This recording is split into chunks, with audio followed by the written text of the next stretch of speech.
Umani ng samot-saring reaksyon sa social media ang aktor na si Paulo Avellino matapos ang kanyang naging pasimpleng post na iniuugnay ng netizen sa kasalukuyang usaping politikal na kinasasangkutang issue sa Senado. Nag-ugat ang usap-usapan ng ibahagi ni Paulo ang isang game post na may temang Bato versus NBI, bagay na agad napansin ng kanyang followers dahil sa timing ng naturang post. Marami ang nag-isip na tila may ipinahihiwatig ang aktor hinggil sa umiinit na issue sa pagitan ng kampo ni De La Rosa at ng ahensya.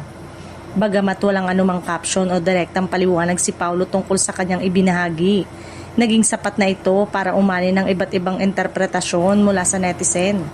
May ilang nagsasabing tila isa itong subtitle commentary sa nangyayaring political tension, habang ang iba naman ay nagsabing posibleng simpleng share lamang ito ng aktor.